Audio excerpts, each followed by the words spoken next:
buenos días. Buenos días. El día de hoy vamos a dedicarlo también como ayer a contestar preguntas. Ahí nos vamos a ir equilibrando. Cuando sean exposiciones son menos preguntas, cuando no tengamos exposiciones más preguntas y respuestas. Nos quedamos pendientes ayer. Gracias, presidente. Gracias, presidente. Buenos días. Le quisiera preguntar sobre los siguientes temas. Primero, preguntarle cuántas plantas chatarra compró el gobierno de Peña Nieto, porque ahora sabemos que es una distinta a la que por la que inicialmente se estaba persiguiendo a Emilio Lozoya, si su gobierno tiene conocimiento de más negocios turbios de esta dimensión en el sector energético. La segunda sería preguntarle, ayer el presidente del Consejo Coordinador Empresarial comentó que estaba sorprendido porque el mismo día que firmaron el acuerdo para que la IP invierta 32 mil millones de dólares, la CENER anunció la cancelación de las rondas petroleras para el mes de octubre. Y saber las razones y qué opina de esta preocupación del sector privado. Y tercero, preguntarle su opinión sobre esta reforma electoral que se está discutiendo en el Congreso. Se está planteando la desaparición de los órganos electorales en los estados, la reducción del presupuesto a partidos y también al Instituto Nacional Electoral. ¿Qué piensa usted de estos proyectos y cree que es necesario que quienes integran hoy el INE se tienen que ir de manera anticipada y si efectivamente es necesario recortar las estructuras para bajar el costo de la democracia en el país? Sí, bueno, acerca de lo primero, el tema más conocido es el de la planta que se compró en Pajarito. Es el tema más investigado, donde hay más elementos de que hubieron irregularidades, por decir lo menos, o por decirlo amablemente. Pero también se adquirieron plantas en Lázaro Cárdenas, incluso reservas de materia prima en Baja California Sur, roca fosfórica. Estamos hablando de miles de hectáreas que se adquirieron, porque es otra forma de hacer el fertilizante, es otra materia prima, así como el gas y el amoníaco para la urea, son procesos distintos. Y pues las plantas que quedaron abandonadas desde hace cerca de 20 años, como la de Camargo, que también era para producir fertilizantes. Recordemos que el Estado tenía una empresa que se conocía como Fertimex y producía pues todo el fertilizante. Se llegó a ser autosuficiente en producción de fertilizantes. Y con la privatización que inicia Carlos Salinas, se desmantela Fertimex, como otras empresas, como los bancos, todo lo que ya sabemos que sucedió. Y posteriormente, esto ya en el gobierno pasado, se toma la decisión de adquirir plantas que se habían privatizado desde la época de Salinas. Esa planta de Pajaritos tiene su historia. No se entregó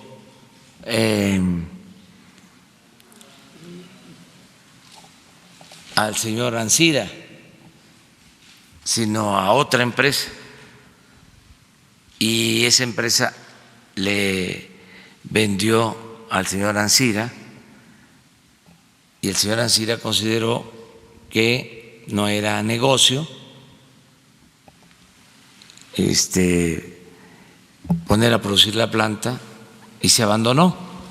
Y luego surgió la idea de adquirirlas. Pero sí es un complejo, son muchas plantas, todas se están revisando. Donde hay elementos, porque incluso hay una investigación del Poder Legislativo, la Contraloría Mayor de Hacienda tiene auditorías, es en esta planta de Pajaritos. Es lo que tenemos de información. La denuncia sobre esta planta se puso el 5 de marzo. Ya no hubo punto final. Sí lo está persiguiendo esta administración. Es que ya teníamos los antecedentes, ya hay denuncia previa. O sea, no solo la pública, yo incluso lo denuncié.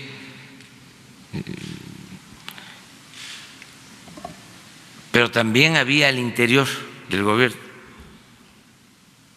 inclusive de Pemex. Hubieron funcionarios que se opusieron a la compra y se presentaron denuncias a la función pública y llegó al Poder Legislativo y se hicieron auditorías y hay resoluciones de que hubieron irregularidades. Ya estaba la investigación. Lo que pasa que no se le daba curso.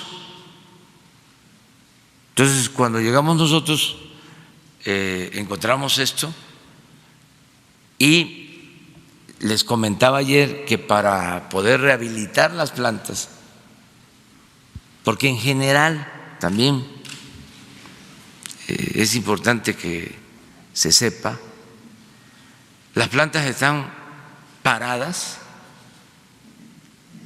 la mayoría de las plantas, pero se está pagando sueldo, salario, alrededor de 3.500 trabajadores. Entonces, urge tomar una decisión. La planta de Camargo tiene 16 años parada con 150 trabajadores.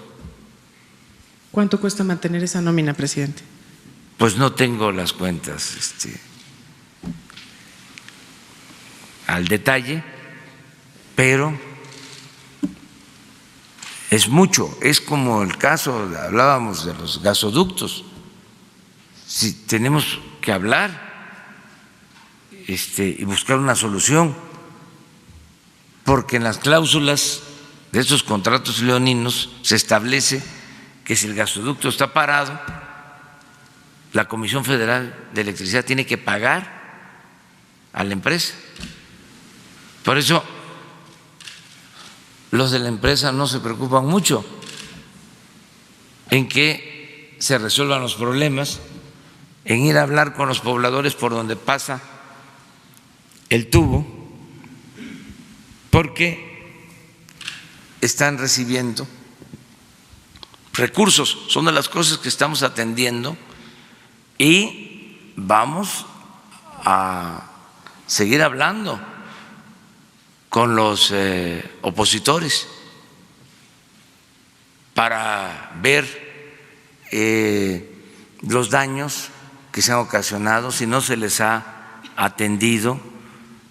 En algunos casos, no en todos, se cometen abusos, se paga la indemnización y vuelven a parar para seguir cobrando. No es general esto, pero sí hay estos excesos, abusos. Entonces ya no se puede permitir que esto siga sucediendo, pero son pérdidas para el gobierno, son pérdidas para la hacienda pública, es dinero de todos los mexicanos y estamos obligados a cuidar el presupuesto. Ese es el tema. ¿Qué otra cosa me preguntaste?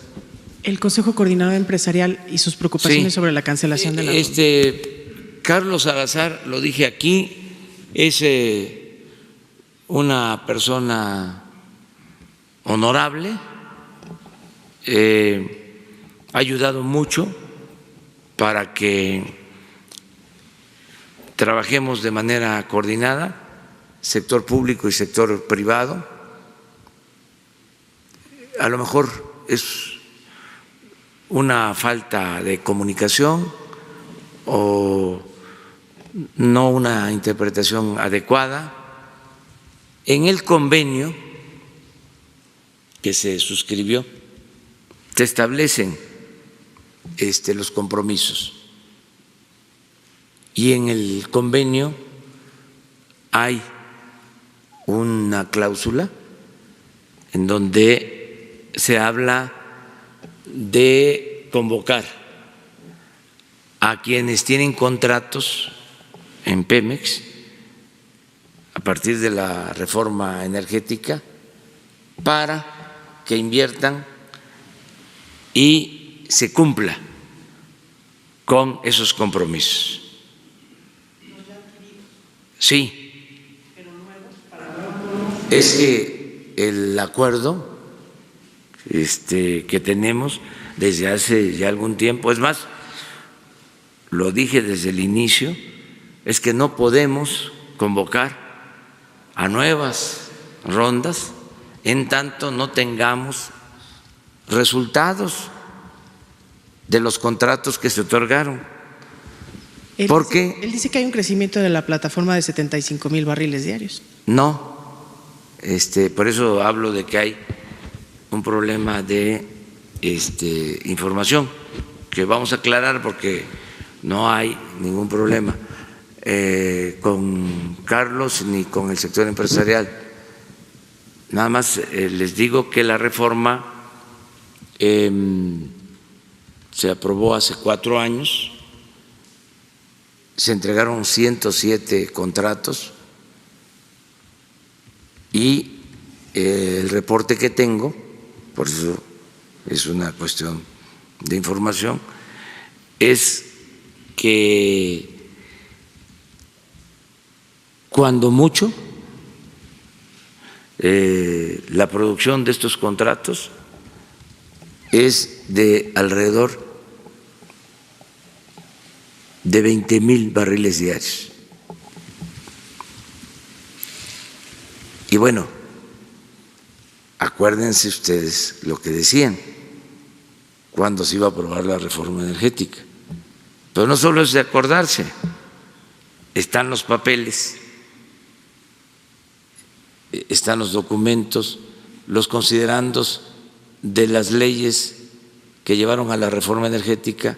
Se hablaba que para estos tiempos íbamos a estar produciendo 3 millones de barriles diarios gracias a la reforma energética. Y esto no sucedió, fue un fracaso. Decían que iba a llegar la inversión extranjera a raudales y no llegó. Y en la producción les estoy informando que de todos los contratos solo ha habido una producción de 20,000 barriles. Pemex está produciendo 1,680,000 barriles. Y con las rondas que tuvieron que ver con la privatización, o para no decirlo así, con los contratos 20,000 barriles. Entonces, ¿cómo otorgar más contratos si los que se suscribieron no están dando buenos resultados? Entonces, ¿qué fue lo que les dije desde el principio? Ustedes abren o se cierran la puerta, abren la puerta o la cierran. Si tienen esos contratos y producen, pues entonces sí, podríamos pensar en ampliarlos en nuevas rondas. Pero si no hay inversión, entonces ¿para qué nuevas concesiones? Vamos a caer en lo que se hizo con la minería. Saben que entregaron en el periodo neoliberal pues como 60 millones de hectáreas del territorio nacional, 30–40% del territorio nacional en concesiones. Pues ¿cuándo se acaban de explotar esas extensiones en minería? Ahí sí, miles de años se llevarían. ¿Cuánto están explotando de las concesiones? Muy poquitos. Es como una especie de las llamadas tierras en manos muertas. Son buenos estos temas para el análisis. ¿Qué hicieron? Muchos recibieron las concesiones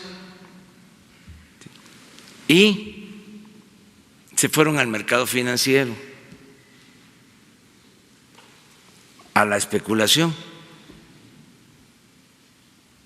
No todos los que tienen concesiones las están explotando, es decir, están invirtiendo. Aún así, nosotros no estamos revocando contratos, ni en la minería, ni en el petróleo. Estamos respetando los contratos, porque consideramos que los contratos son sagrados. Lo único es, pues, no seguir dando más concesiones a diestra y siniestra solo para la especulación. O sea, creo que queda claro. Ahora, si los que tienen los contratos para la exploración y para la producción de petróleo invierten y extraen petróleo, bienvenidos. Pero si no hay inversión, solo tengo información de 2 empresas, una nacional y una extranjera, que a finales de este año van a estar ya extrayendo, una 20,000 barriles y la otra lo mismo, o sea, 40,000 barriles a final, perdón, de este año, al final de este año. Esa es la información que tengo. Entonces, es cosa de ver los datos. ¿Por qué a veces se dice de que sí hay producción en los contratos? Porque ya fueron contratos de pozos que estaban produciendo, de campos que estaban en producción, con Pemex se entregan, pero ya estaban produciendo, no se trata de producción nueva. Eso es lo que se aclara, pero que no se entienda que hay una confrontación con el sector empresarial, que no se interprete de esa manera. es muy buena la relación y repito, Carlos Salazar es una persona honorable. Si acaso hace falta intercambiar información y por lo que corresponde a nosotros yo no me voy a dejar cucar, es decir, no quiero pleito, pero sí hay muchos interesados en que nos confrontemos. Bueno, como parte de los acuerdos generales, esto de los contratos y demás, el que no aumenten los impuestos, el que no haya una reforma fiscal, el que no se modifiquen las reglas, yo no planteé en campaña, ni es un compromiso, que en la primera mitad del gobierno se llevara a cabo una reforma electoral. Yo sostengo que eran otras las leyes que se necesitaban cambiar. Por ejemplo, me interesaba muchísimo que la corrupción se considerara como delito grave y eso ya se logró. Me importaba mucho lo de la Guardia Nacional y se logró. Me importaba mucho lo de la extinción de dominio y ya se logró. Me importaba mucho el terminar con los fueros y ahí vamos. Me importaba mucho la austeridad, me importaba mucho la ley para que nadie gane más que el presidente de la República y bajar los sueldos. Entonces, esas son las ajustes, adecuaciones al marco legal. Entonces, no planteé nada en lo electoral. Esto no significa que no deba de hacerse. En primer lugar, somos tres poderes y los legisladores son independientes, son libres, es un poder autónomo que puede llevar a cabo las reformas que considere. Esa es su función del poder legislativo. En lo que corresponde al Ejecutivo, nuestra agenda es otra para la presentación de iniciativas de ley, sobre todo para este primer periodo de gobierno. Pasando el primer periodo de gobierno, sí, se van a hacer ajustes en este tema. Nosotros queremos proponer, pero hasta que pase el primer periodo de gobierno, es decir, hasta después de la consulta para la revocación del mandato. O sea, y es el Poder Legislativo el que va a resolver sobre este asunto. Lo que nosotros tenemos como compromiso, y para eso no hace falta modificar la ley, es que no haya fraude electoral. Logramos en esta elección pasada que por primera vez en mucho tiempo no interviniera el gobierno federal. Acuérdense ustedes cómo hace poco hasta los secretarios del gobierno federal se les asignaba una región, un municipio, para ir a hacer labor en favor de un partido. Hace poquito, nada más que es de mal gusto que yo lo esté recordando aquí, más atrás, yo recuerdo cuando nos robaron la presidencia, en el 2006, el que era secretario de Comunicaciones y Transporte, Cerizola, fue el delegado en Tamaulipas. Y al día siguiente, a los 2 días de la elección, se grabó una llamada en donde Cerizola le agradecía al gobernador de Tamaulipas, de aquel entonces, Hernández. Sí, le decía, oye, gracias, estamos muy contentos contigo, te pasaste, y ja, ja, ja, ja, ja.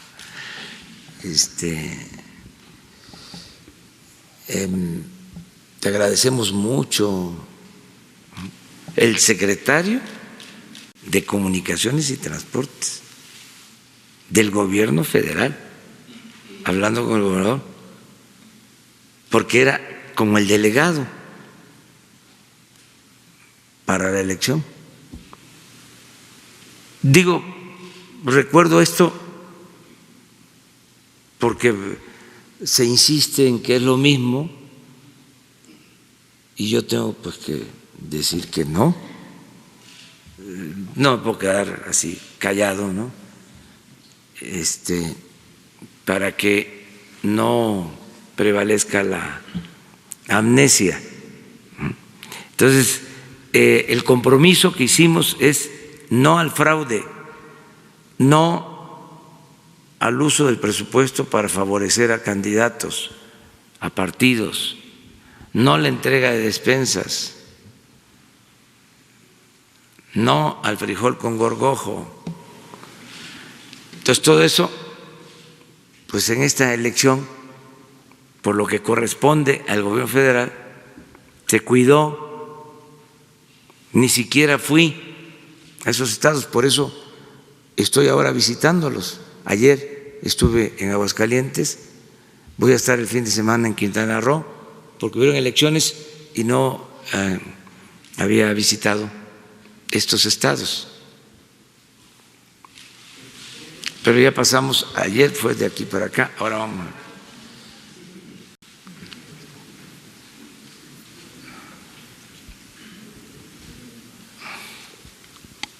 Señor presidente, buenos días. Urbano Barrera, del diario Ovaciones. Son tantos y tan fuertes los problemas de corrupción que pareciera que los más pequeñitos ya ni siquiera interesan, pero yo quiero plantearle algunos de los pequeñitos, a reserva de que sigan los temas más fuertes. A mí me preocupa algo del saqueo que se sigue dando en ciertos sectores. Por ejemplo, está el caso del Centro Social y Deportivo Censodep, que depende de la Secretaría de Agricultura y Desarrollo Rural, está ubicado aquí al sur de la ciudad. De este centro social se sustrajeron bombas de calor para las albercas con valor de 1.5 millones cada una, se llevaron tanques gigantes de diésel de 25,000 litros hasta con recarga de 250,000 pesos. La tarde del 23 y 24 de mayo se llevaron en varias mudanzas por la puerta 2, 8 carritos de exhibición con valor de 12,000 pesos. Todo quedó grabado en video. Si usted ordena una investigación lo va a encontrar muy fácil. Esas instalaciones también se rentan para grabar telenovelas, para hacer series. Ahí se grabó la del Señor de los Cielos. Y todo ese cobro de renta nunca ha ingresado a las arcas del Centro Social y de la Secretaría de Agricultura. El titular es Pedro Hernández Solorio, que fue nombrado directamente por José Eduardo Calzada Rovirosa. Solorio fue el titular del deporte en Querétaro en la administración pasada. El secretario se lo trae para acá, a la Ciudad de México, y lo nombra ahí. Hay faltantes muy fuertes. Usted nos decía que le ayudábamos mucho. ¿Cuándo es eso? Esto fue este año, y le digo, el último saqueo fue la tarde del 23 y 24 de mayo, o sea, son cosas muy recientes. De hecho, antier a las 9 de la mañana fue el abogado general de la Secretaría, de nombre Francisco Consuelo Gutiérrez, a revisar este caso porque les está preocupando mucho que en esta administración funcionarios que vienen detrás siguen saqueando. Ese es un tema nada más. Quisiera referirme a otros dos muy puntuales para no alargarme. El segundo tiene que ver con un contrato que firmó Capufe y la empresa Intermex, comercializadora internacional, por 1.128.149.071 pesos con 89 centavos para subcontratar personal especializado en operaciones y conservación de la red carretera nacional. Cuando se entra a este proceso de licitación se exige una fianza del 10%, ¿sí?, que es cercana a los 24.678.260 pesos con 95 centavos. Se entró a la licitación y se aportó el mínimo y de todos modos la ganaron y la obtuvieron. Este es también por si usted quiere instruir para que se cheque. Y el tercer caso, que va más o menos por el mismo asunto, es algo que ya habíamos platicado aquí incluso en la conferencia, de que se estaba licitando por arriba de lo que ya se hacía antes y que se estaban otorgando licitaciones a sobreprecio. Usted nos decía que sí, que se había dado cuenta ya de esto. Documenté un caso que tal vez le puede también interesar, es el de la empresa Sincronía Médica Aplicada, CIMA, de Nayeli Guevara. Ella obtuvo en la licitación LA 0070 00999 de Ernesto 249 del 2019, un contrato de imagenología por 298 millones, cuando hubo dos ofertas antes mucho más bajas, una por 821 y una por, obtuvo una de 298 y hubo una antes por 262 y otra por 291. La que obtuvo la licitación estuvo 37 millones arriba, 14% arriba. Entonces la pregunta es, señor presidente, ¿qué está pasando? ¿Se sigue saqueando instalaciones? ¿Se sigue comprando a sobreprecio? ¿Se siguen incumpliendo los procedimientos, las reglas, las normas? No está cooperando el equipo que hay por ahí, ¿no? Esa es la primera, y le aporto los datos por si usted quiere checarlos. Y la segunda, si usted me lo permite, ese ya es de otro tema, no es por insistencia personal, sino que es lo que nos dice la gente. Nos preguntan los adultos mayores que si les va a dar la sorpresa a un año de que usted triunfó en las urnas, de que si ahora sí ya van a tener su pensión este 1 de junio, porque todavía ronda el 20% de los adultos mayores que no reciben pensión y cuando van a los almacenes introducen su tarjeta para comprar, no sé, productos básicos, alimentos, medicinas, y los rechazan sistemáticamente. Quisiera ver si nos puede dar la cifra, qué porcentaje es el que falta de los adultos mayores para que tengan su pensión. Muchas gracias, señor. Muy bien. Mire, las 3 denuncias que estás haciendo se van a investigar y aquí mismo vamos a dar respuesta. Por ejemplo, ayer o antier se habló de que en el Senado habían servidores públicos que estaban cobrando más que lo que gana el presidente y ya se aclaró de que no hay ningún funcionario público en el Senado que gane más que lo que obtiene el presidente. Creo que hubo una información del Senado, ¿no?, al respecto. Está abierta la investigación sobre lo de la CONADE y aquí se va a dar a conocer también el resultado. y estas tres. Y es algo muy importante el que se puedan hacer estas denuncias. ¿Qué pasa? Bueno, que se está limpiando el gobierno de arriba para abajo, como se limpian las escaleras, pero falta terminar de limpiar por completo, porque estaba infestado de corrupción el gobierno, en todo.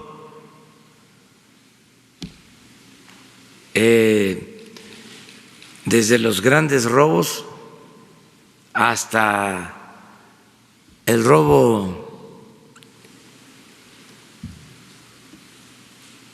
de menor cantidad de recursos, pero en general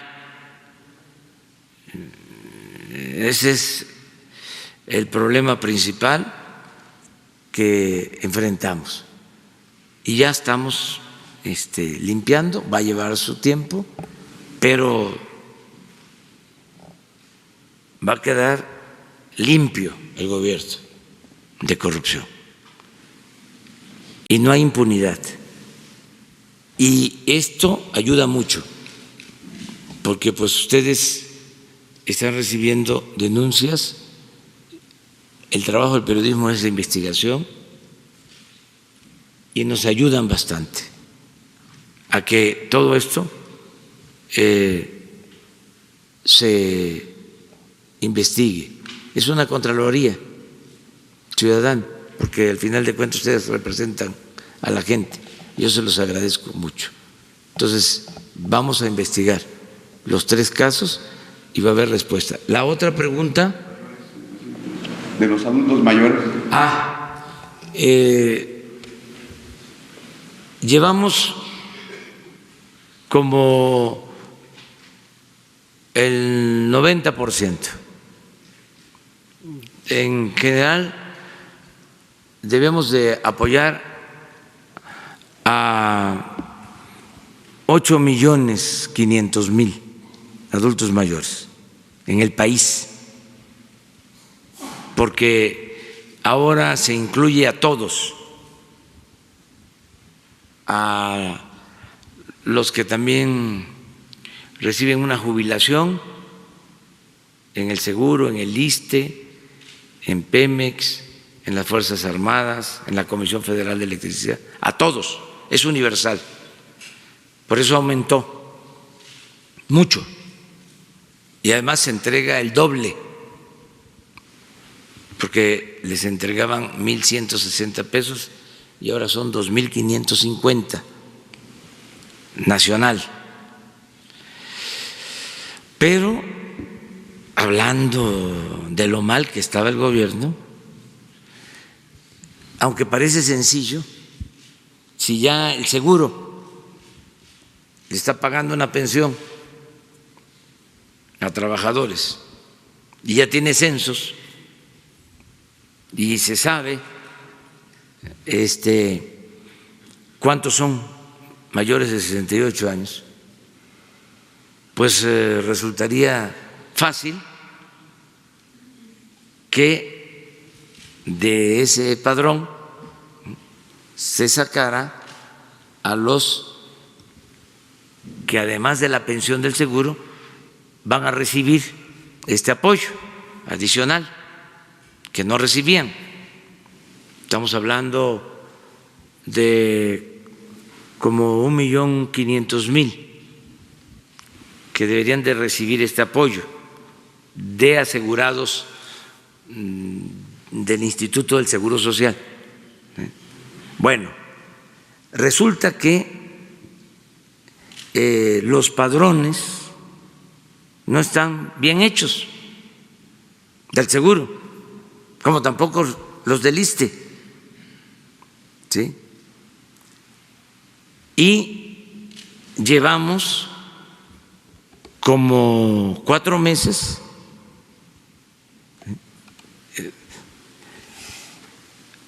pasando los padrones del seguro al padrón general para los apoyos a adultos mayores, validar esos datos con todos los elementos que tienen y en las mismas cuentas que tienen los derechohabientes darles el dinero, o sea, mandarles el apoyo adicional.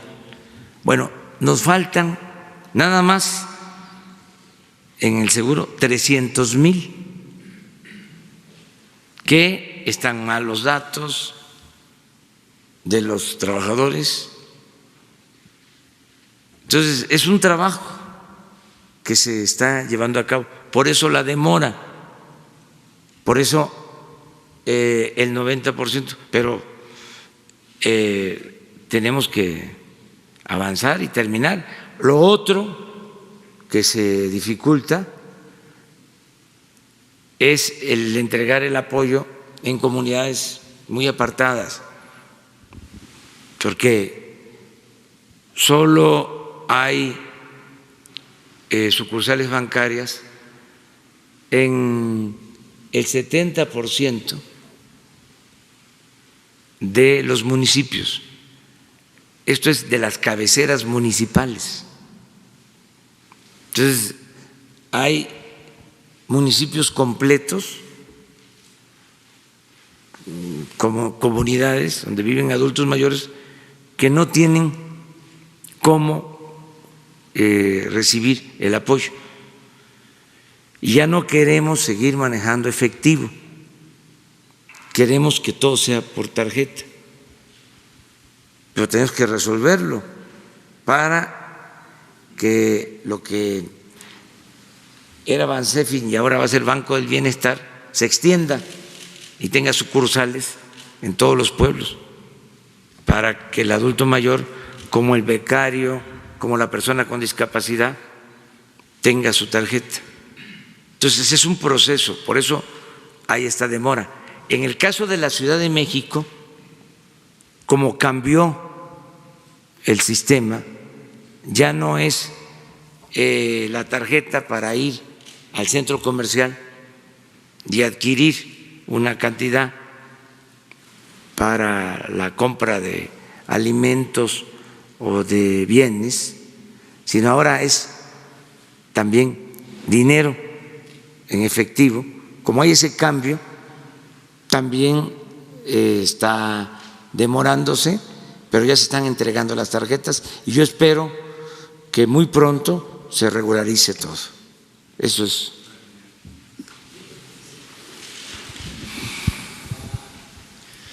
Buenos días, presidente. Alberto Rodríguez, de SDP Noticias. Se ha hablado mucho sobre la xenofobia y los ataques a los grupos centroamericanos. El fin de semana ya se documentó que hubo un ataque a un albergue en la ciudad de Mexicali.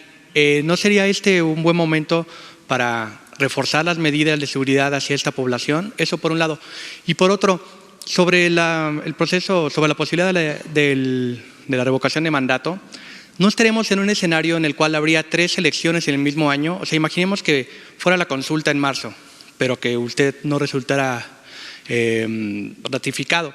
Tendríamos que tener la consulta en marzo, la elección normal en junio y aparte, ¿cómo funcionaría? ¿Habría una elección presidencial en 2021 para un sustituto suyo? Ahí ¿cómo sería el escenario? O si usted no es ratificado, nos esperaríamos hasta 2024 para la siguiente elección presidencial. ¿Cómo funcionaría ahí?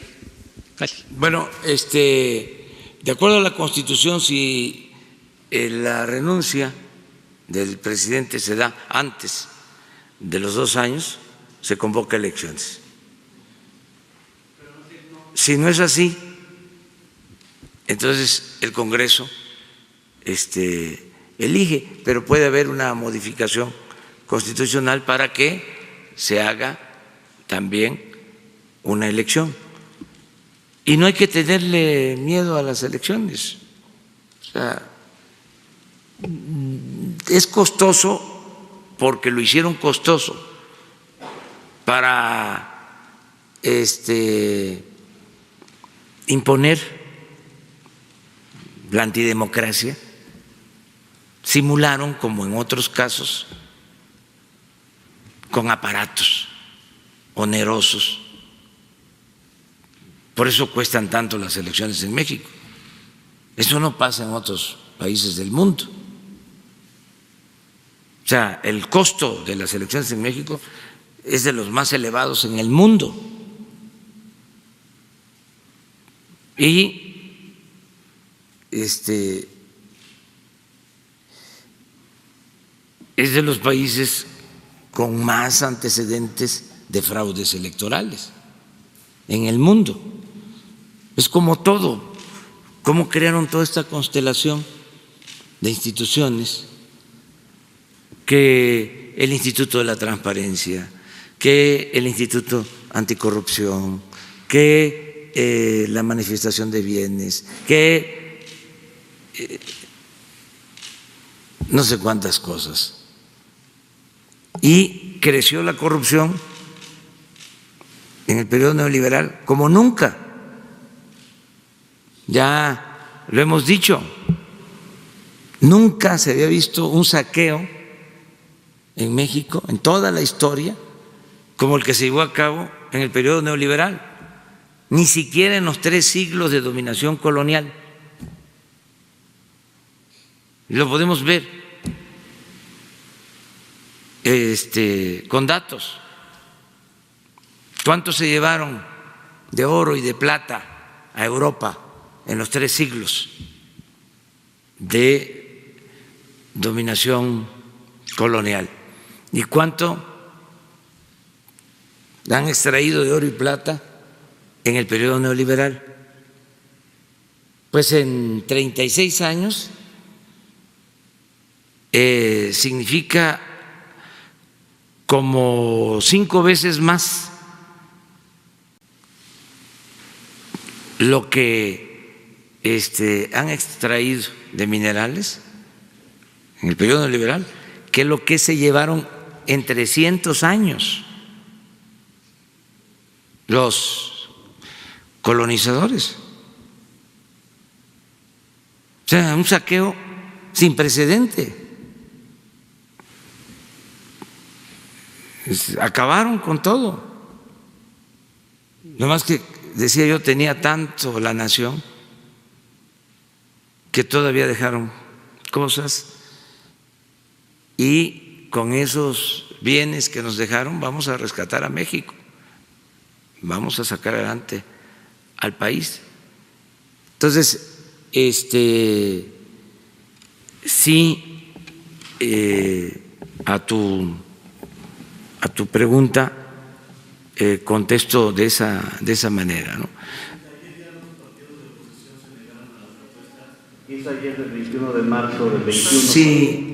No aceptan lo del 21, pues que se vean otras opciones, pero que sí haya revocación de mandato.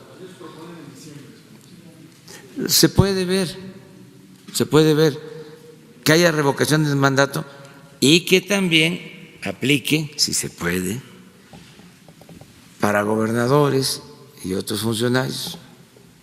Y lo mismo en cuanto a suprimir el fuero, que se termine con el fuero. Entonces, si no aceptan en marzo y no aceptan en junio, que serían las elecciones intermedias, pues se podría ver otra fecha, nada más que se haga el compromiso que no haya un gasto adicional, porque para llevar a cabo una consulta en cuanto a revocación del mandato es relativamente fácil, pues es nada más un domingo. Es decir, ¿quieres que continúe el presidente o que renuncie? ¿Sí o no? ¿Que continúe o que renuncie? Y ahí le taches.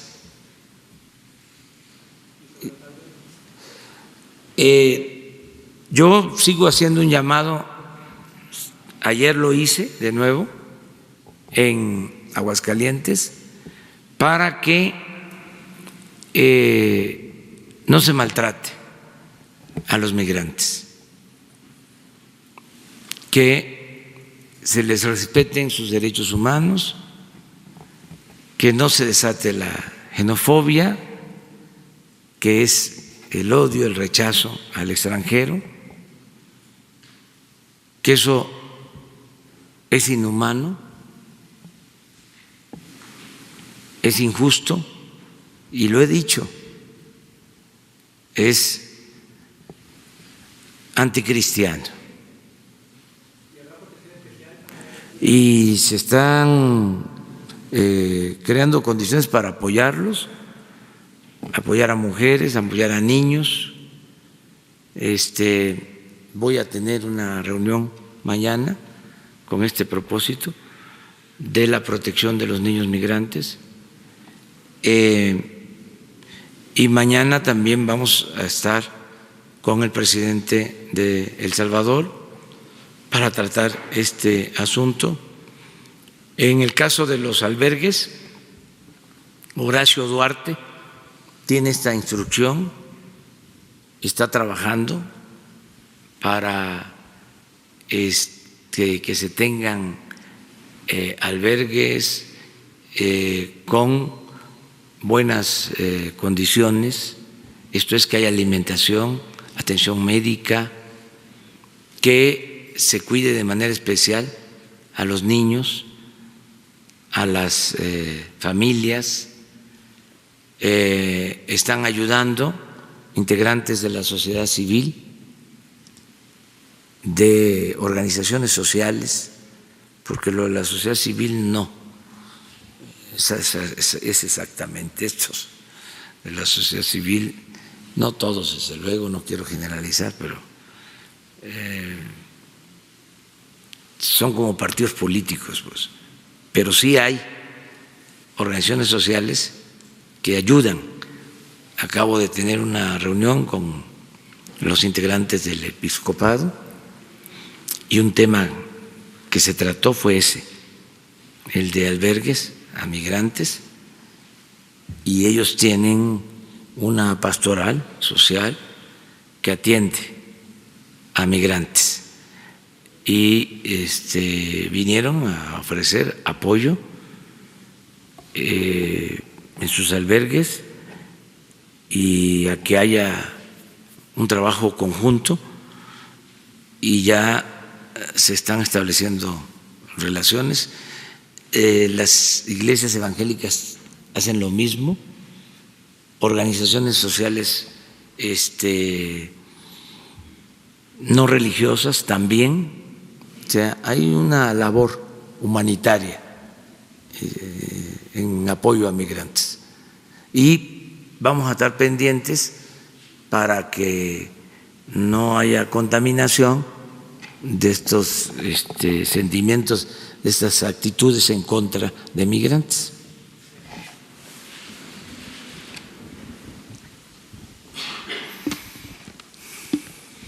Presidente, buenos días. Shaila Rosagel, corresponsal del Grupo Gili, El Imparcial Frontera y Crónica de Mexicali. Sobre el tema migratorio, solo le quiero preguntar si ya tiene el número de cuántos migrantes van a esperar su asilo, su solicitud de asilo en la frontera norte del país. Y en cuanto a los albergues, ¿están preocupados los alcaldes, por ejemplo, de Tijuana, de estas regiones, porque están saturados sus albergues ahí en estos sitios? ¿Cómo va a ayudar el gobierno federal? Si se van a habilitar más albergues, o sea, ¿cómo se van a enviar recursos para allá, para la frontera?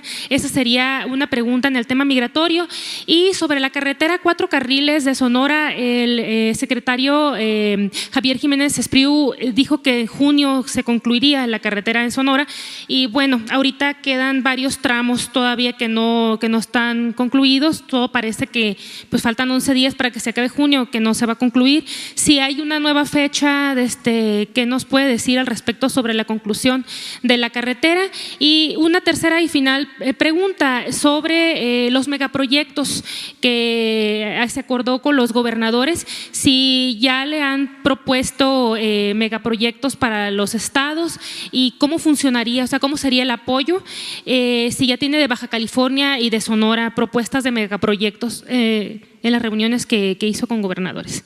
Gracias. Sí, bueno, acerca de los albergues, el viernes se va a dar un informe. Marcelo Ebrard, que es el coordinador de esta comisión especial, va a informarles aquí a ustedes sobre el avance en general, que incluye lo de los albergues. La pregunta sobre la carretera 4 carriles. Sí, estoy esperando el informe, creo que para mañana yo ya les puedo decir, porque hoy voy a solicitarle al secretario de Comunicaciones que me informe. Habíamos dicho que para abril o para mayo, y sí, y no se cumplió. Y ya está terminando junio, tienes razón, y vamos a pedir el informe y mañana yo les digo a ustedes sobre esta carretera. Y sobre las obras, sí, una buena noticia para Sonora. Ya se inició de nuevo la construcción de la presa de Álamo, se autorizó el que se continúe la construcción, falta terminar esa presa que lleva un avance de alrededor del 75%, y ya se consiguieron los fondos y ya están trabajando para terminar lo más pronto posible. Esa presa ayuda mucho porque evita inundaciones en Sonora, y estaba detenida por falta de recursos. Ya se está trabajando. Ese es el informe que tengo, y se autorizaron los fondos para Sonora. ¿Sonora sería el megaproyecto? Ese es uno de los proyectos más importantes. Era de las obras más sentidas, más demandadas, esa presa que estaba detenida, que estaba parada. Incluso se tenía el contrato, pero se terminó el dinero, ya se autorizó el recurso para concluirlo. Y estamos trabajando con los gobernadores para hacer una obra de trascendencia social en cada entidad federativa para el año próximo. Es decir, se va a contemplar en el presupuesto para el año próximo. Les recuerdo que nosotros debemos de presentar el proyecto de presupuesto este año en el mes de septiembre, ya falta poco. Yo creo que a eso te refieres, ¿sí? Entonces cada gobernador, gobernadora en este caso, Claudia, va a presentarnos el proyecto que considere más importante para el Estado, que va a ser financiado por el gobierno federal en un proceso de construcción multianual, es decir, como se va a tratar de una obra importante, trascendente, de impacto amplio, no se va a poder hacer en un año, sino es un compromiso para corto, mediano plazo. Eso es lo que se está trabajando actualmente. Se formó una comisión en la Organización de los Gobernadores y ellos están haciendo el acopio de los proyectos. Por ejemplo, ayer ya el gobernador Martín Orozco de Aguascalientes me plantea que para ellos lo más importante es todo lo que tiene que ver con el tratamiento del agua. En la laguna hay también la coincidencia de el gobernador de Durango y del gobernador de Coahuila, que es el agua. O sea, el que se pueda hacer un acueducto de la presa Zarco a Torreón, Gómez Palacio, Lerdo, donde está la mayor población en la laguna, traer el agua porque ya no se puede seguir sobreexplotando los acuíferos en la laguna. Entonces se está viendo como una opción, son 70 kilómetros de acueducto, es una obra importante, pero se trata de la demanda principal. Ayer me preguntaron sobre lo del Metrobús, porque hubo un cuestionamiento, una crítica. Se aprobó un presupuesto para el Metrobús en la laguna. Se aceptó el tramo de Torreón, pero como es una zona conurbada, integrada completamente, el proyecto contemplaba Torreón, Gómez Palacio, Lerdo. Entonces fui a un acto y yo llevaba ya la autorización de inversión para el Metrobús, la continuación del Metrobús a Gómez Palacio. Llevaba como noticia, pues, entre otras cosas. Llego y desde que me bajo de la camioneta empiezan las manifestaciones, ¿no? No al Metrobús, no al Metrobús, no al Metrobús. Pero general, ¿no? O sea, pues yo ya llevo tiempo en esto, yo ya sé cuándo hay manipulación, cuando son grupos. Me acuerdo mucho el caso de las estancias infantiles, ¿no?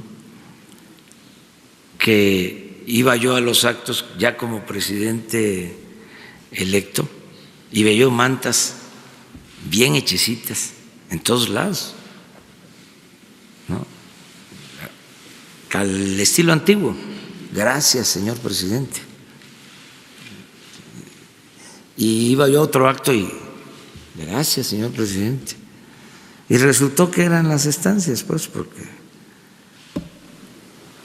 querían que se mantuvieran cuando se demostró de que era una subrogación de servicio y que había riesgo para los niños y que no se podía seguir así.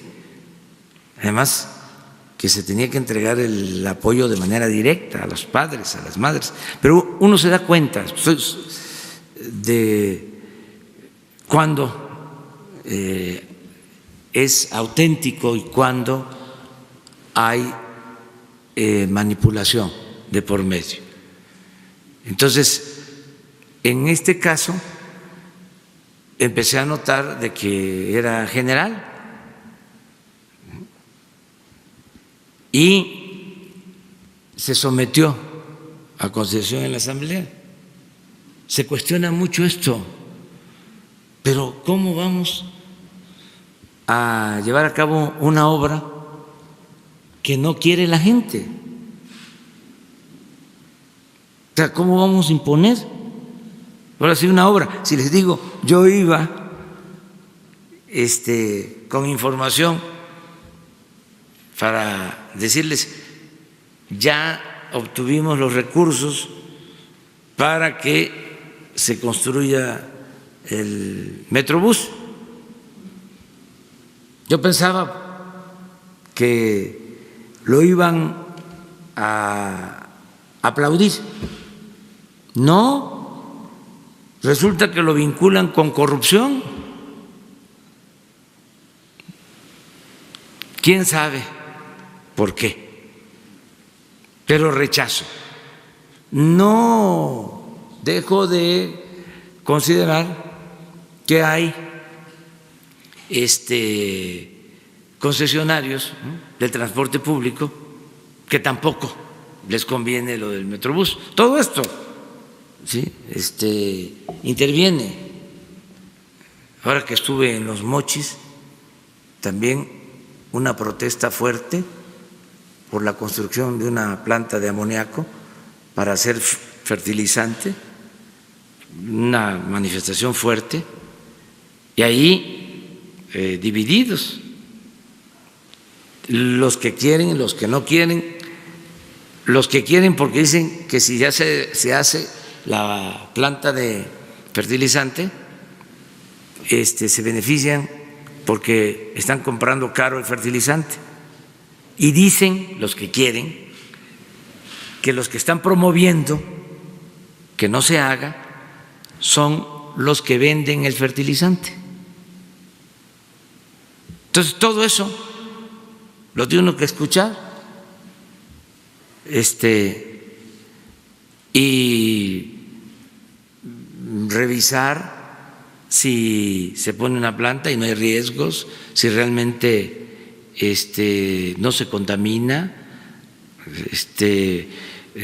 por encima de todo está la salud del pueblo. Todo eso se tiene que tomar en cuenta.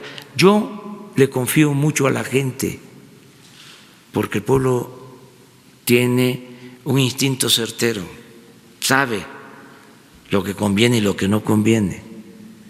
Y estamos en otros tiempos, ya es muy difícil la manipulación. Entonces, en el caso de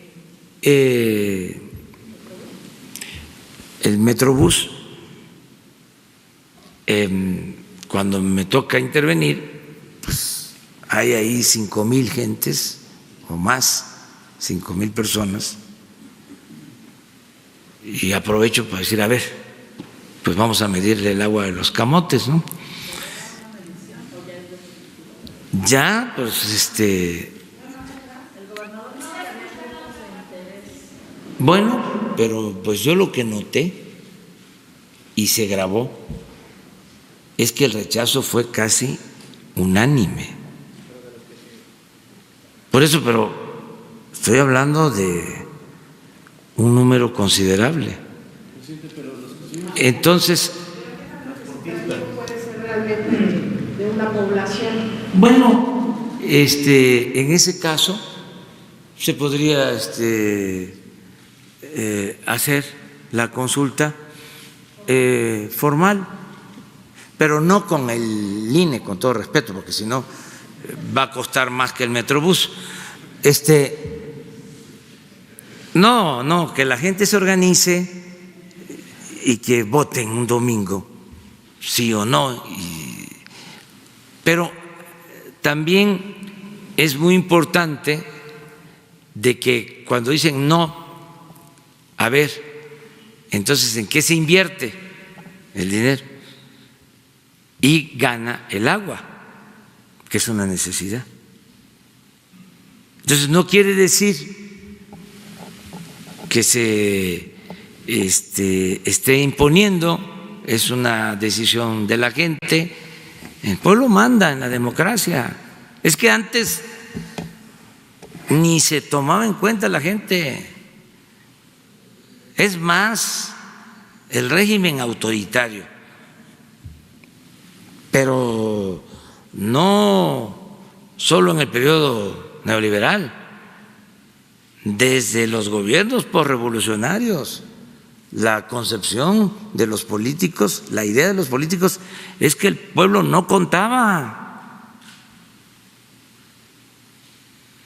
no contaba. La política era asunto de los políticos. No, la política es asunto de todos. Y es como lo de los economistas, ¿no? Ya en el periodo neoliberal, eso sí, los tecnócratas elevaron la economía a rango supremo. La técnica la convirtieron en ciencia.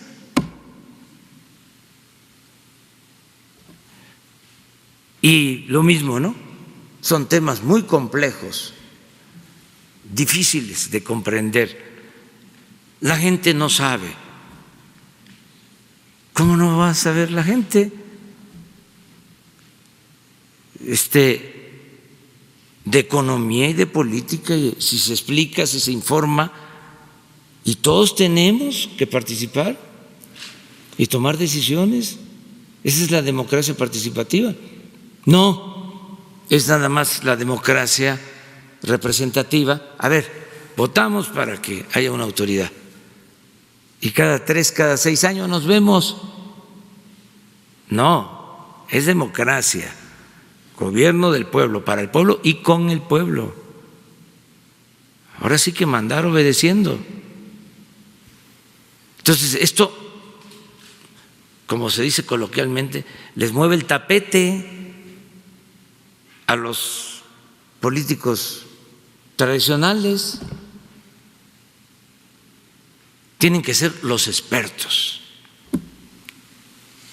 Yo recuerdo que cuando, ya se los comenté una vez, pero no está de más repetirlo, iba yo a Oaxaca y el dinero para los caminos de los pueblos pasaba por un organismo del gobierno. Y cuando la gente decía, dennos a nosotros el dinero y nosotros hacemos el camino, no, ustedes no tienen capacidad técnica, ustedes no saben. Imagínense los herederos de los que construyeron Monte Albán, no van a tener capacidad técnica para hacer un camino. Que son los mejores trabajadores de la construcción del mundo.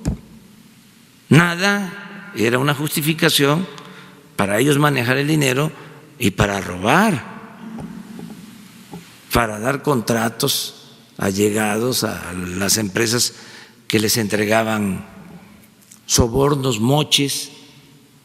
Ahora, muy pronto, viene una decisión que se las adelanto, todo lo que tiene que ver con construcción de aulas, reparación de aulas, mejoramiento de instalaciones educativas, conservación de planteles educativos, todo se va a entregar directo a las sociedades de padres de familia, desde aquí, desde la Tesorería de la Federación, para que los padres con esos recursos mejoren las escuelas donde estudian sus hijos, por escuela, con un manual, cada ciclo escolar su presupuesto. Nada de pasar el dinero por todas las instancias gubernamentales, porque no llega. ¿Quién va a auditar cómo se ejerzan esos recursos? Va a haber un informe y las autoridades correspondientes, ya sea la función pública, pero estoy seguro que no van a haber desvíos y que no va a haber corrupción. La idea es, sí, quitar todo, sí, y entregar directo el recurso. Y les va a alcanzar más que si les llega, es una sociedad de padres de familia, el director de la escuela, los maestros, los padres de familia y algunos alumnos mayores de cuarto, los que están cursando más de el cuarto grado de primaria, que participen. Se levanta un acta, se certifica, hay un tesorero y a cada comité, cada sociedad de padres de familia, su recurso. Y ellos van a informarle a la asamblea, ahora sí que en un periódico mural, en un pizarrón, recibimos tanto. Y este es nuestro programa. Y la asamblea de padres de familia va a decidir cómo se usa el recurso. Un sistema sencillo de comprobación de gastos y un acta al final del ciclo escolar firmada por los padres de familia donde demuestran cómo usaron el dinero. Porque está demostrado que si se envía el recurso por todas las instancias, no llega, o llega con moche, con piquete de ojo. Entonces son cambios. ¿Y por qué lo hago o por qué se va a impulsar esto? Porque quiero que me ayude la gente, que todos participemos. Yo estoy seguro de que va a haber hasta tequio, hasta aportaciones voluntarias, que aparte de ese recurso, la gente va a cooperar, como lo hacen en muchas escuelas. No reciben nada y los padres son los encargados del mantenimiento. Los integrantes de los comités de padres de familia no cobran y ayudan. O sea, ¿mande? Sí, el propósito es eso, porque es una función del Estado, es una responsabilidad, la educación gratuita. La tendencia era a privatizar y más con la corrupción, pues no llegaban los apoyos. Miren, yo fui jefe de gobierno en la ciudad. No crean que esto sale de la nada. Y teníamos que darle mantenimiento a las unidades habitacionales. Y los condóminos decían, eso es un asunto del gobierno. Y el gobierno decía, es un asunto de los condóminos. El caso es que estaban abandonados los edificios de las unidades habitacionales. Aquí en la ciudad, como un 25% de la población vive en unidades habitacionales. Hay grandes unidades habitacionales. Por ejemplo, el Rosario es de las más grandes, yo creo que del mundo, de las unidades habitacionales.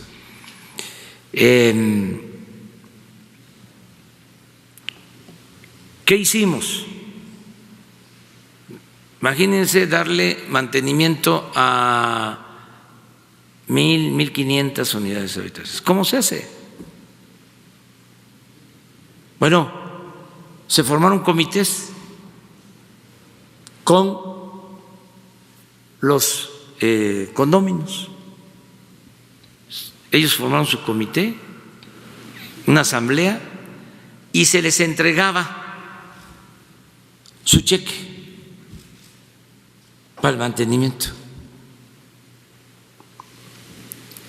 Les estoy hablando de que así se le dio mantenimiento a más de 1.000 unidades habitacionales. Nunca un reporte de corrupción, de malversación de fondos. ¿Para qué usaban el recurso? Bueno, la asamblea decidía para mejorar las instalaciones eléctricas, para que no faltara el agua, para la pintura, para mejorar los jardines, la gente. Entonces ya llegó el tiempo en que tenemos todos que ayudar. Esto no es asunto de un solo hombre o de una sola mujer o de un grupo de hombres o del gobierno, no, es asunto de todos. Entonces, lo estamos ahora llevando a cabo con los caminos en Oaxaca. Se le entrega el dinero a los presidentes municipales de usos y costumbres. No hemos tenido problema. Se han abierto 50 frentes y se van a abrir 30, 40 más. Y ahí están trabajando hombres, mujeres. Queda el presupuesto en la misma comunidad. Es su camino. La mayor riqueza de México es la honestidad de su pueblo. Utilizar este tesoro que tenemos para sacar adelante al país. Entonces, muchas cosas las vamos a aplicar así. Claro que es un cambio de mentalidad. Nos van a decir los expertos, eso no se puede. ¿Cómo? ¿Quién va a autorizar el presupuesto y el oficio de autorización y la licitación y el contrato y la auditoría, etcétera, etcétera, etcétera, etcétera? Vamos a empezar ya en el próximo ciclo escolar. Tengo una reunión hoy con el secretario de Hacienda, con el secretario de Educación, para tratar este asunto y ayudar a mejorar la situación de los planteles escolares. Es un proceso, son muchas escuelas, más de 200,000 escuelas en el país. Vamos a empezar poco a poco, pero el propósito es que les llegue a todas las escuelas. ¿Mande? Es algo como lo que aplica la jefa de gobierno. ¿La qué? Buen día, Carlos Guzmán de ABA Noticias. La jefa de gobierno de la Ciudad de México aplica un programa que se llama Mejor Escuela. Es muy similar a lo que usted menciona. ¿Es lo que va a aplicar a nivel federal, próximo ciclo escolar, y si desaparece el INIFED? Si así lo está haciendo Claudia, eso es. O sea, como lo expliqué, esto desde luego lo vamos a hacer en colaboración con los gobiernos estatales, aquí con el gobierno de la ciudad, pero sí es algo nuevo que va a ayudar mucho, porque se va a contar con recursos y con la seguridad, la certeza de que van a llegar los recursos y que es para mejorar las escuelas. Tenemos pendientes de las escuelas que fueron afectadas por los sismos, que todavía no se construyen las nuevas o no se reparan las que solo requerían eso, reparación. Pero entonces vamos a llevar a cabo este plan. Bueno, ya mañana. A ver, la revocación del mandato. Gracias, señor presidente. Buen día. 2016-2017 se construyó por el Congreso Constituyente la Constitución de la Ciudad de México. En esa Constitución se contempla la revocación de mandato. Yo quisiera preguntarle sobre dos puntos concretos que no vienen en la iniciativa que usted presentó. El primero es que se permite que la sociedad, que el pueblo haga una iniciativa de revocación de mandato con el 10% de firmas del padrón, tiene que haber un 40% de participación, etcétera. Y el segundo punto interesante es que la revocación de mandato no puede ser antes de que haya concluido la primera mitad del mandato por el que fueron electos, año y medio más un día presidentes municipales, diputados, 3 años más un día jefa de gobierno y bueno, en este caso pudiera ser el esquema presidente de la República. ¿Qué le parecen estos 2 puntos para que fueran incluidos en la revocación de mandato que usted plantea? Si me permite ahorita una muy breve segunda pregunta. Sí, hay que perfeccionar la iniciativa. Lo importante es la esencia. Lo importante es de que siempre tenga las riendas del poder en sus manos el pueblo, que no haya divorcio, que no salgan por ahí los que solo buscan llegar a los cargos públicos a costa de lo que sea, sin escrúpulos morales, los arribistas, los ambiciosos, vulgares, los que les importa el poder por el poder. Entonces, que no se sientan ya seguros, ya gané y ahora me van a aguantar 6 años, porque es legal, no me pueden mover. No, de acuerdo a la Constitución, el pueblo tiene en todo momento el derecho de cambiar la forma de su gobierno. Es un principio democrático. Nada más que en la práctica no se aplica. Entonces, la esencia es, a ver, te dimos la confianza, te apoyamos, te respaldamos. Sí. Cumples, si no nos fallas, sigues. Si no, para afuera. Yo pongo, yo quito. Esa es la esencia.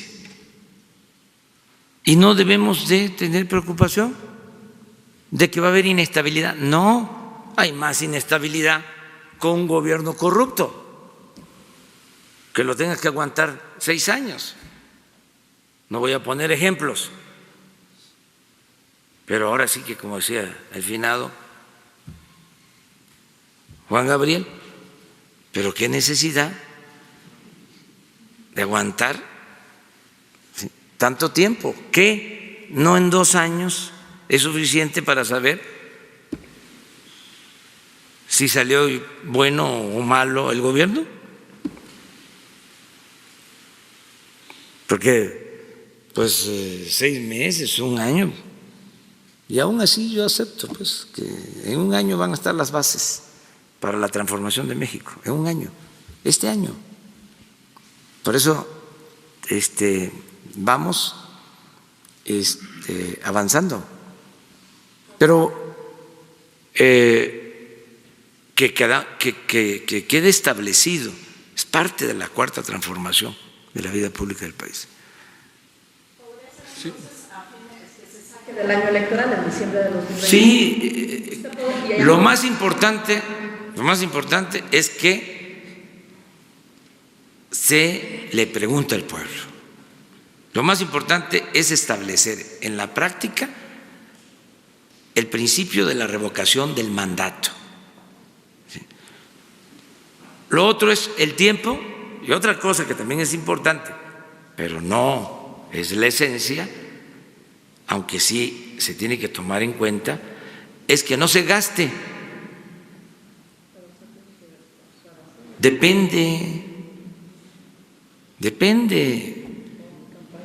Sí, si hay ahorros, sí, se puede con el mismo dinero de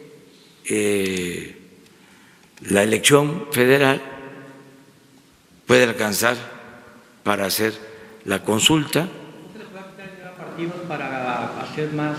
Por ejemplo, ya hay una propuesta de reducir el dinero que se le da a los partidos a la mitad.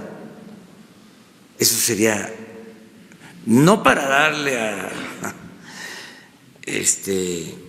todo ese dinero al INE, con todo respeto, porque entonces no se resuelve nada. No, para que no se gaste tanto y que ese dinero se utilice en otras cosas, en beneficio del pueblo. Pues eso, que lo vean los legisladores. Yo ya propuse, yo propongo que sea el mismo día de la elección federal. Es una boletita aparte, la gente vota y va a una mesa, no se gasta nada, incluye el proceso. Dicen no, bueno, les propuse 21 de marzo, es una fecha histórica, cae domingo, se adelanta, porque la elección federal es en junio, creo, entonces eso sería en marzo, domingo. No quieren, si proponen otra fecha, pues también. Lo importante es que se haga, porque como es una reforma constitucional, yo no quiero, aquí lo vamos a analizar, se necesita 2/3 partes, no es mayoría simple. Entonces, es interesante cómo van a votar, sobre esto, porque esto es lo que significa definir posturas. ¿Estamos con la democracia o no estamos? Lo mismo con el quitar los fueros. Eso no se puede quedar ahí. Y lo mismo la ley de austeridad, porque la ley de austeridad es reforma constitucional y es aplicable a todo el gobierno. Es una reforma constitucional, es una ley para la austeridad del Estado, no solo es para el Poder Ejecutivo. Entonces, por eso son importantes estas reformas. Bueno, ahora sí ya, mañana, tú mañana, primero. ¿La segunda ya no se podría? ¿Cómo? Se suma con los secretarios de Hacienda y de... A las 10. Sí. Sí. Jesús les dice. Es su propuesta. Se portó muy bien. Fue una plática muy agradable. Él muy receptivo. Es una gente inteligente. Eso ya ha quedado de manifiesto. Y está dispuesto a ayudar. Van a enviar a un especialista al país y quedamos también de entrevistarnos cuando podamos, cuando las agendas lo permitan, personalmente. Pero se avanzó mucho. Ellos están dispuestos a hacerlo siempre y cuando pues sea afín a sus planes, porque ellos hacen acuerdos con empresas de telecomunicación. Yo le expliqué que nosotros vamos a crear una empresa de telecomunicación.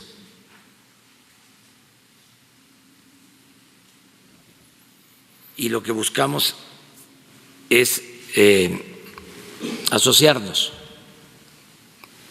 pero sí va a tener el Estado mexicano una empresa de telecomunicación para garantizar la conectividad por Internet y por telefonía móvil en todo el país. ¿El contenido completo de la conversación, presidente, que tuvieron ayer? Pues yo creo que sí. Solamente que se le hiciera a él una consulta, si él no tiene inconveniente, sí.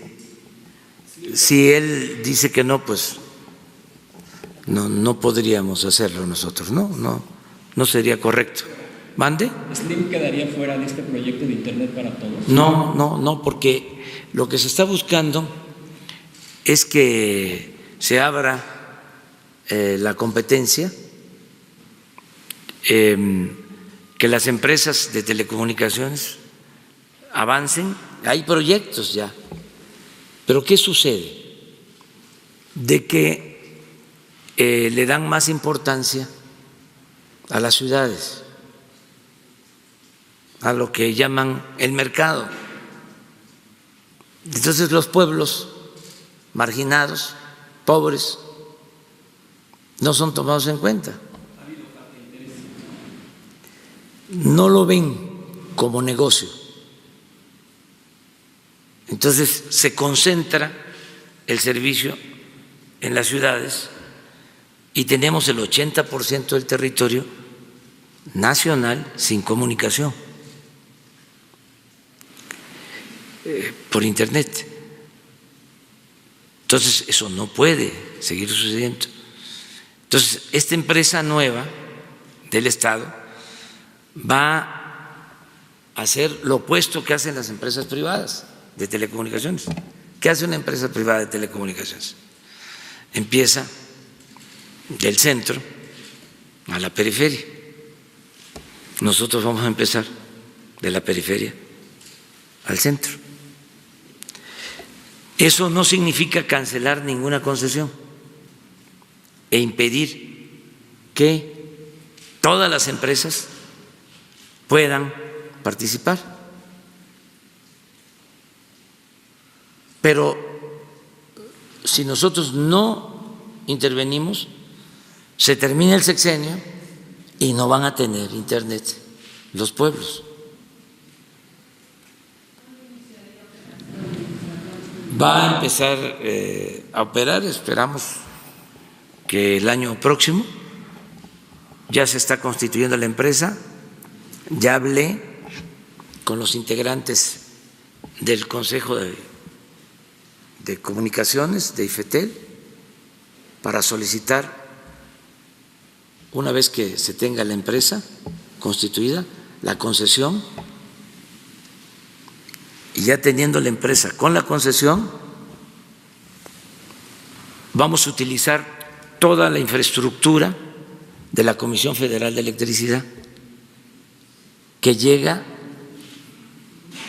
a la mayoría de los pueblos de México. Entonces, sobre esa infraestructura vamos a trabajar. Además, ya se tienen alrededor de 50,000 kilómetros de fibra óptica de la Comisión Federal de Electricidad. Y se está trabajando en el proyecto para avanzar con esa comunicación de fibra óptica y en lugares estratégicos, además de la fibra óptica, tener antenas para cubrir radios y dar la comunicación hasta los pueblos más pequeños. Ese es el plan.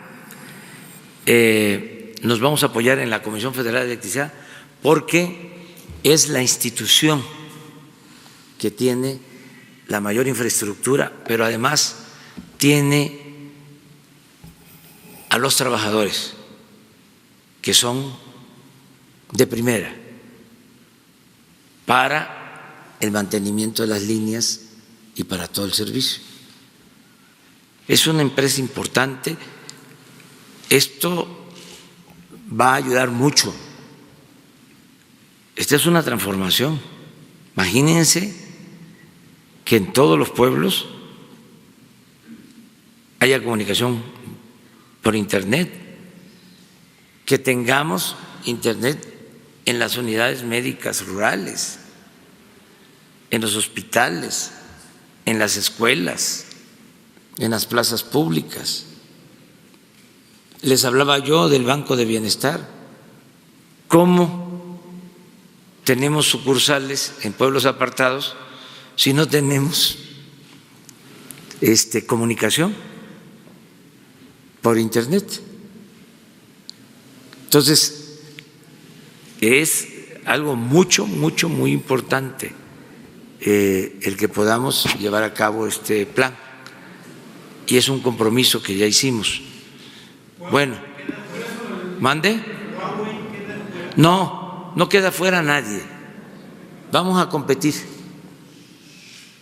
¿Sí? Además, esta empresa no es con fines de lucro,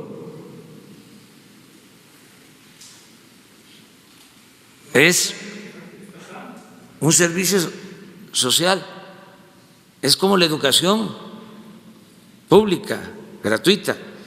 Vamos a buscar sacar los costos. El ser una empresa sin fines de lucro no significa necesariamente perder, es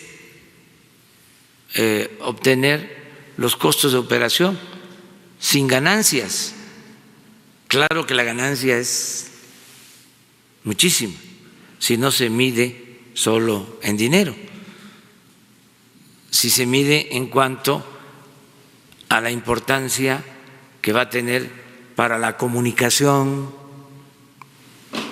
para la salud, para la educación, para el desarrollo económico, comercial, para todo.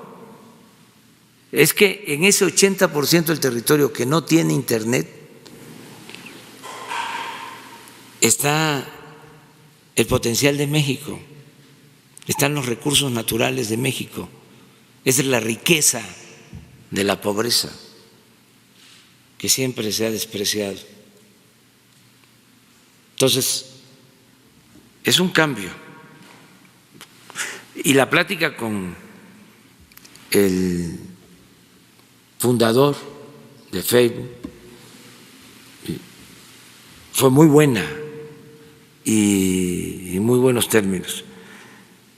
Y ellos ya tienen en México pues mucha presencia, tienen como 60 millones de usuarios, de acuerdo a lo que nos informaron, y entre más comunicación tengamos, mejor. Imagínense nuestros paisanos que tanto aportan a México, los migrantes mexicanos, están enviando 34,000 millones de dólares a sus familiares. Esas remesas son la principal fuente de ingresos del país y mucho de ese dinero llega a estos pueblos abandonados y les cuesta muchísimo la intermediación. Entonces, crear un sistema de comunicación, de Internet, que permita el que los familiares puedan recibir sus apoyos con baja intermediación, entre otras cosas, es importantísimo. La misma comunicación de los familiares con nuestros paisanos en Estados Unidos. Eso es fundamental. Creo yo que por eso no funcionó la reforma en telecomunicaciones y terminó pues teniendo pocos beneficios, porque no se planteó este tema como algo central, el comunicar al país. Hay países, bueno, ahora que estamos viendo lo de Centroamérica, tienen mejor comunicación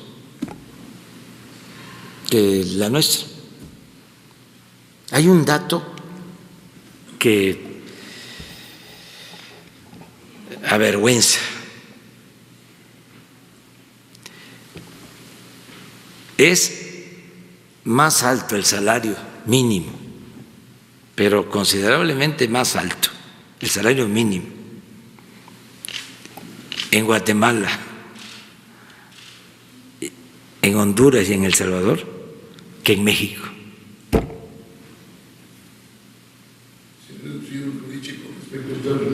Sin tratado libre de comercio. Sí, pero digo, ¿qué pensaría cualquiera? Que son mejores los salarios en México.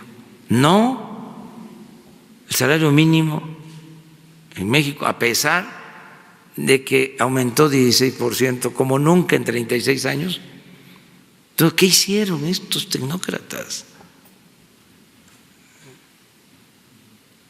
¿Qué bueno hay para destacar? Ayúdenme a hacer la tarea.